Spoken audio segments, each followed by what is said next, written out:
Imagine a business that made a product that killed up to 1/2 of their best customers.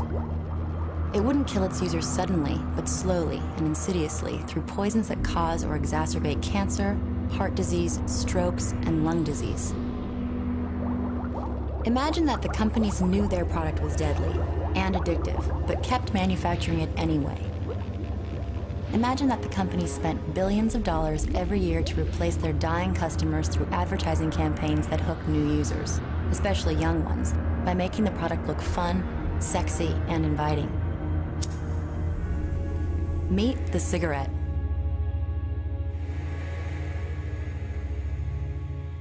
Hi, I'm Christy Turlington. If you're a woman who smokes and you want to quit, you're not alone. The fact is that most women who smoke want to quit, but they can't find the time, or they've tried before and they think they can't do it. Or maybe they're afraid they'll gain weight. If you or someone you love smokes, listen up.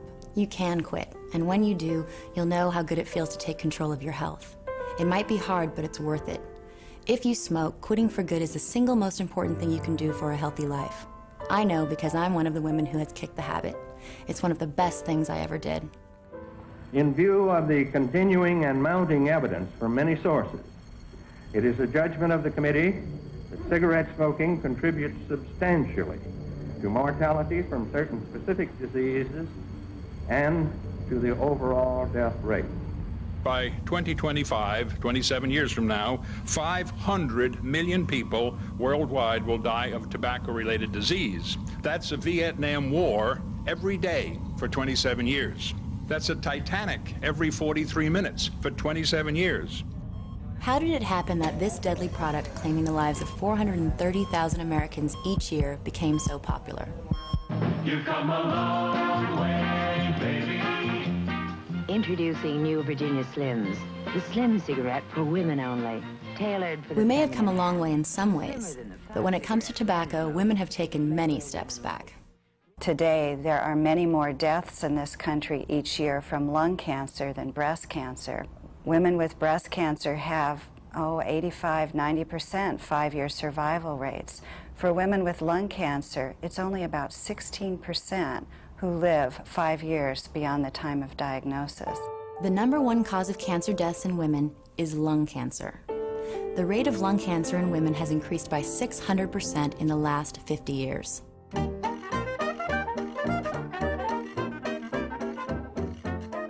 Beginning in the 1920s and continuing today, tobacco companies have targeted women with aggressive advertising campaigns designed to win them over. The cigarette has been sold as a means for weight control and a symbol of freedom and independence. Later themes, such as It's a Woman's Thing, or more recently, Find Your Voice, have continued to suggest that the cigarette is somehow a badge of women's freedom. I think the irony is that it's just the opposite. Cigarettes have been portrayed by Hollywood and the media as a glamorous accessory that will make women seductive and alluring. But the promised freedom and attractiveness turned out to be anything but. The real ploy behind the marketing was to get women hooked on one of the most deadly and addictive substances we know. It's true.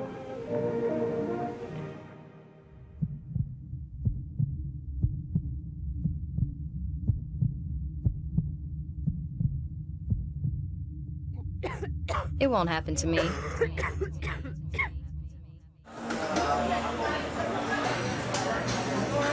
Lung cancer is a possibility, I do think about that.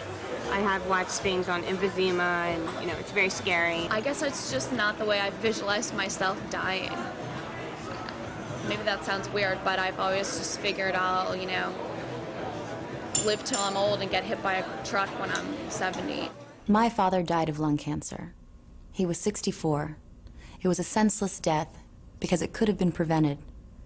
Not everyone who smokes will die from it, but as many as half of all long-term smokers will. Everyone thinks she won't be the one, but why take chances? I really don't think smoking is bad. That pretty much depends on how often you do it. Lung cancer, emphysema, heart disease, anybody that thinks that they're going to be able to smoke and won't develop some of these complications or diseases is delusional. I feel as though that I'm young and there's no way possible I can get lung cancer. I'm only 24. Meet Pam Laffin, who started smoking when she was just a kid. I started smoking because I wanted to look older, and I got hooked. Cigarettes gave me asthma and bronchitis, but I couldn't quit. I didn't quit until I got emphysema and had a lung removed. I was 24. I'm 26 now. The medication, which I'll take for the rest of my life, left me with this fat face and a hump on my neck. I started smoking to look older, and I'm sorry to say, it worked. The things that I didn't understand about smoking-related illness are, first of all, the doctor doesn't say you have cancer and or you have emphysema and then you die. It takes a while, and it's not a pleasant way to live. The transplanted lung went into rejection, which means my body started to reject it. And now my 13-year-old daughter kind of feels like she's the head of the household because a lot of the responsibility of the household falls on her. And so I feel really bad. I feel really guilty that I took away their childhood. I feel really guilty that they have to worry about me. If I have to go to the hospital in an ambulance and my kids watch me go away in an ambulance, they really don't know if I'm ever coming home. So they don't know if they're ever going to see me again. When Pam understood how sick she was, she dedicated herself to educating women like you. She died just before we completed this video. She was only 31 years old. It's heartbreaking but true. If you smoke, it can kill you. Every cigarette hurts you. We're not here to bring you down. We're here to bring you the truth, woman to woman. It's not like I'm hurting anyone but myself. My mom smoked, and I hated it as a child. Swore I would never smoke, and I smoked. Tobacco companies worked hard for years to make us think that smoking was a civil right, and non-smokers just had to put up with it. Now we know better.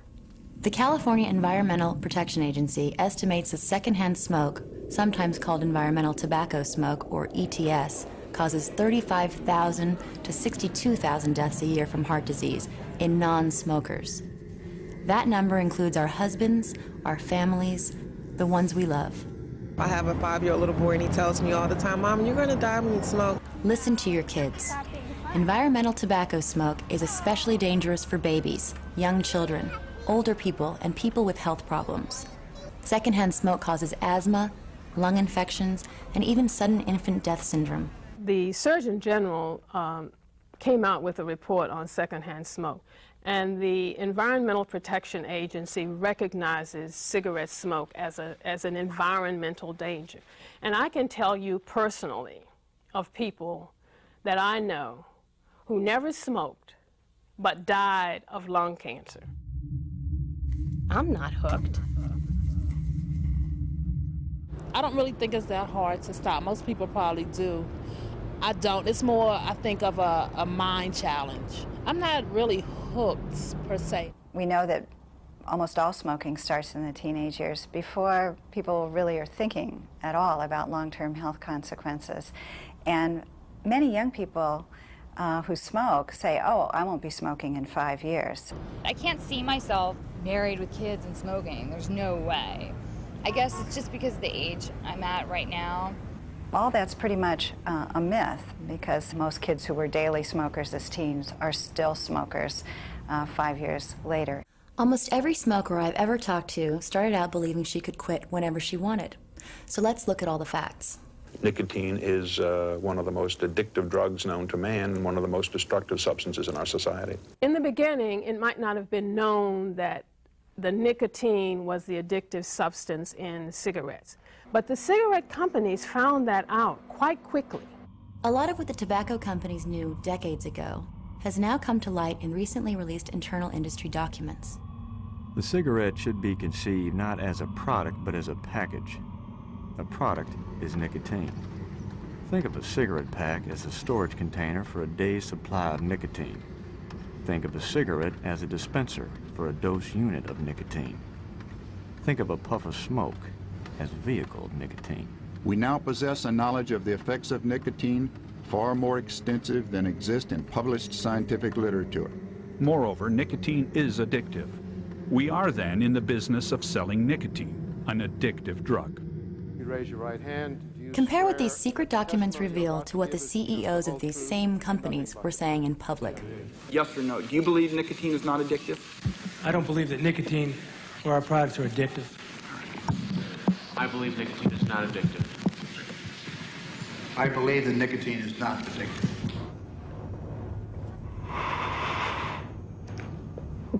How can they say that? It is especially important for women to understand how harmful and addictive tobacco is, because when a woman gets pregnant, her smoking harms her unborn baby too. Women who smoke are more likely to have smaller and sicker babies.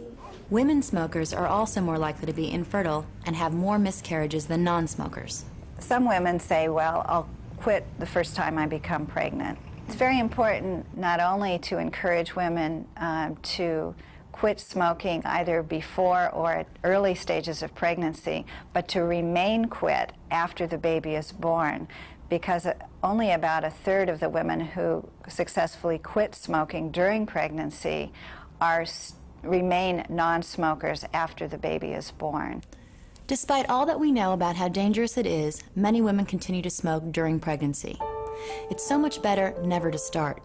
But if you or someone you love is pregnant and smoking, get help. Sure, I smoke, but at least I don't do drugs, have unsafe sex, or get drunk. Every year, tobacco kills more Americans than all of those who die from AIDS, illegal drugs, alcohol, car crashes, homicides, and suicides combined. This is a healthy human lung. This is a lung removed from a patient who had emphysema. The worst addiction that we have is cigarette smoking. Let's get this straight. Tobacco is the leading preventable cause of death by far.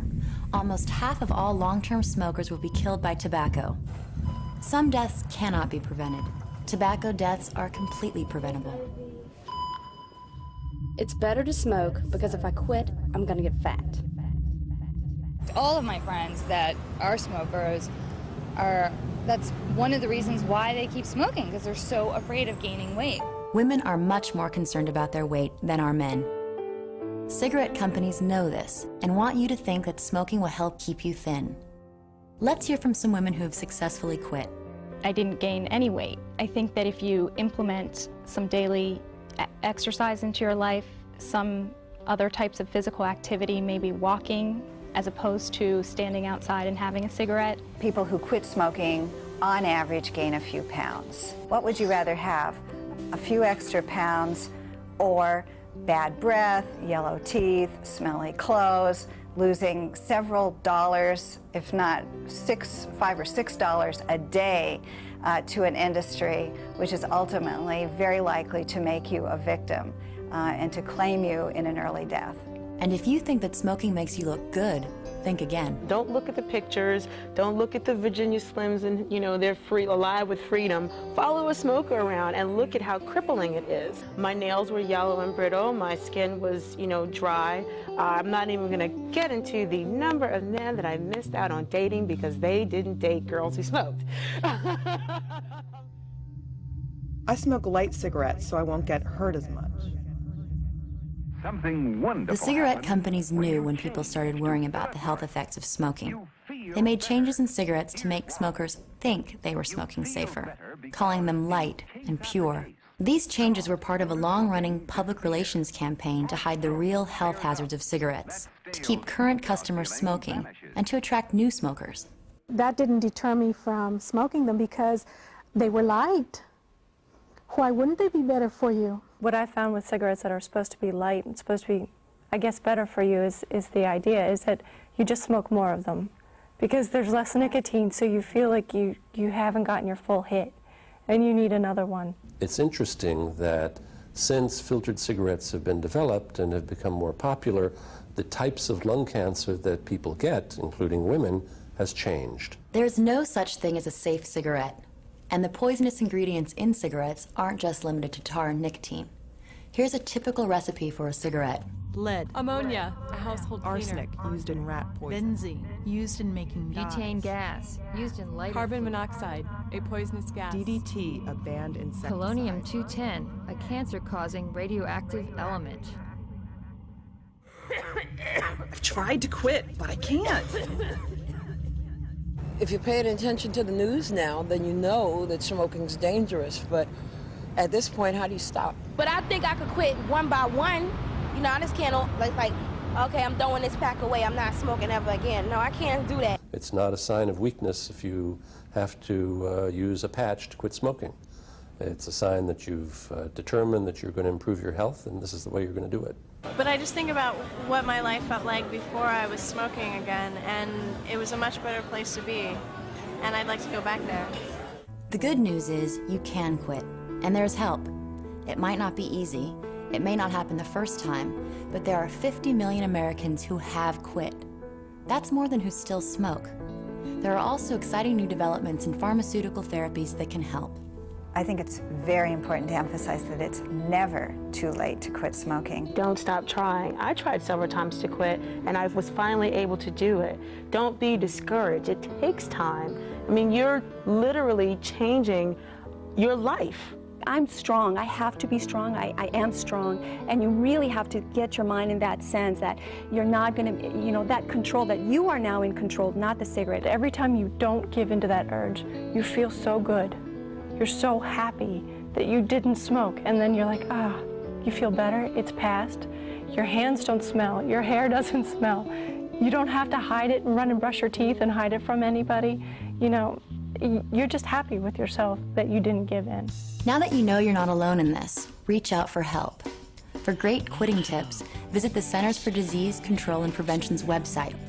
You can also visit Dr. Bill at Thrive Online on Oxygen.com. He's a former smoker himself and offers a lot of help to stay motivated and stay healthy. The point is to keep trying. Do whatever it takes. It's your body and your life. Don't give up giving up. Lines unspoken.